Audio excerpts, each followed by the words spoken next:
আজ সোমবারের দিনে বাড়াতে আল্লাহর এই নামটি 11 বার পড়ুন। গায়েবী টাকা আসবে, অভাব দূর হবে, ঋণ পরিশোধ হবে, আশা আকাঙ্ক্ষা পূরণ হবে। সোমবারের দিন সাপ্তাহিক উত্তম দিনসমূহের মধ্যে অন্যতম একটি দিন। এই দিনে আল্লাহ তাআলা বিশ্ববাসীর উপর বিশেষ রহমত বর্ষণ করেন। এই দিনে আল্লাহ পাক রব্বুল আলামিন অসংখ্য অগণিত নারী পুরুষদেরকে মাফ করে দেন। বিশেষ করে এই দিনে সারা পৃথিবীর সমস্ত মানুষের আমলসমূহ রিপোর্ট পেশ করা হয়ে থাকে। এই দিনে যারা খাঁটি দিলে তওবা করবে, আল্লাহ তাআলা তাদেরকে মাফ করে দেবেন। বরকতপূর্ণ এই দিনটিকে স্বয়ং নবী করিম সাল্লাল্লাহু আলাইহি সাল্লাম গুরুত্ব প্রদান করতেন। এই দিন আল্লাহ তাআলার কৃতজ্ঞতা জ্ঞাপন করার উদ্দেশ্যে নফল রোজা রাখতেন। নবী সাল্লাল্লাহু আলাইহি সাল্লাম যেভাবে সোমবারের দিনটিকে গুরুত্ব প্রদান করতেন, আমরাও যদি এই দিনটিকে গুরুত্ব প্রদান করি, এই দিনে নফল ইবাদত বন্দেগী করি, নফল নামাজ পড়ি, কোরআন তেলাওয়াত করি, জিকির আজগার করি, তাসবিহ তাহলিল পাঠ করে রব্বুল আলামিনের দরবারে রুনাজারি করি, আল্লাহ তাআলা দুনিয়া এবং আখিরাতের সফলতা দান করবেন, পেরেশানিকে দূর করে দেবেন। বরকতপূর্ণ এই দিনে ফজরের নামাজ সম্পূর্ণ করার পর অনাকাঙ্ক্ষিত বিপদ আপদ থেকে, বালা মুসিবত থেকে বাঁচার উদ্দেশ্যে রাসূলের শিখানো বরকতপূর্ণ এই দোয়াটি 3 বার পাঠ করব, আমল করব। বিসমিল্লাহিল্লাযী লা ইয়াদুররু মা ইসমিহি শাইউন ফিল আরদি ওয়ালা ফিস সামাই ওয়া হুয়াস সামিউল আলিম। যে ব্যক্তি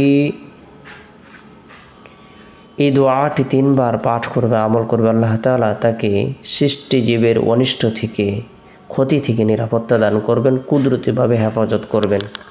তাই আমরা এই দোয়াটি 3 বার পাঠ করব, আমল করব। এরপরে সোমবারের দিন জোহরের নামাজ সম্পূর্ণ করার পর গুরুত্ব সহকারে তওবার নিয়তে 11 বার ইস্তিগফারের আমল করব। আস্তাগফিরুল্লাহ রাব্বি মিন কুল্লি যামবি ওয়া আতুবু ইলাইহি।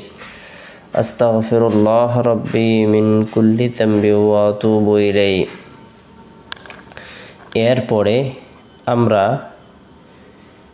আল্লাহ পাক রব্বুল আলামিনের গুণবাচক বরকতপূর্ণ এই নামটি 11 বার পাঠ করব, আমল করব। আল মুমিনু, আল মুমিনু অর্থ হলো নিরাপত্তা দানকারী। আল্লাহ তাআলা বিপদ থেকে নিরাপত্তা দান করেন, অভাব থেকে নিরাপত্তা দান করবেন, ঋণ থেকে নিরাপত্তা দান করবেন, অসুস্থতা থেকে আল্লাহ তাআলা নিরাপত্তা দান করবেন। আল্লাহ পাক রব্বুল আলামিন বান্দাকে আসমানে জমিনে বালা মুসিবত থেকে নিরাপত্তা দান করবেন। এবং কি বান্দা যদি আল্লাহ তাআলার দরবারে সাহায্য কামনা করে, আল্লাহ তাআলা তাকে সাহায্য প্রদান করবেন, টাকা পয়সার অভাব অটলকে দূর করে দেবেন, দুঃখ কষ্টকে দূর করে দেবেন, চিন্তা ও পেরেশানিকে দূর করে দেবেন। আল্লাহ পাক রব্বুল আলামিন তার দোয়াকে কবুল করবেন। তাই গুরুত্ব সহকারে আমরা প্রত্যেকেই আল্লাহর গুণবাচক নামটি 11 বার আমল করার পরে নিজের জন্য, পরিবার পরিজনদের জন্য, আত্মীয় স্বজনদের জন্য, জীবিতদের জন্য, মৃতদের জন্য মাগফিরাত কামনা করব। এরপরে সোমবারের দিন আসরের নামাজ সম্পূর্ণ করার পর গুরুত্ব সহকারে আমরা পবিত্র কোরআনের বরকতপূর্ণ সূরাতুল ইখলাস, সূরাতুল ফালাক, সূরাতুন নাস 3 বার করে তেলাওয়াত করব, আমল করব। উভয় হাতের তালুতে ফু দিয়ে শরীরের যতটুকু অংশ সম্ভব হয় মাসে করে নেব। এরপরে সোমবারের দিন শেষ হওয়ার পর যে রাত আসে, এই রাতটি হলো বরকতপূর্ণ একটি রাত। এই রাতের মধ্যে বিশেষ করে আমরা এশারের নামাজ সম্পূর্ণ করার পর আমরা যারা সূরাতুল মুলক তেলাওয়াত করতে পারি, আমল করতে পারি, আমরা সূরাতুল মুলক তেলাওয়াত করব, আমল করব। নিয়মিতভাবে প্রত্যেক দিন যদি আমরা সূরাতুল মুলক তেলাওয়াত করে, আমল করে, আল্লাহ পাক রব্বুল আলামিন কবরের ফিতনা, কবরের সওয়াল জবাব, কবরের আযাব থেকে নিরাপত্তা দান করবেন, আল্লাহ তাআলা খাস রহমত বর্ষণ করবেন। তাই সূরাতুল মুলক আমরা নিয়মিতভাবে তেলাওয়াত করব, আমল করব।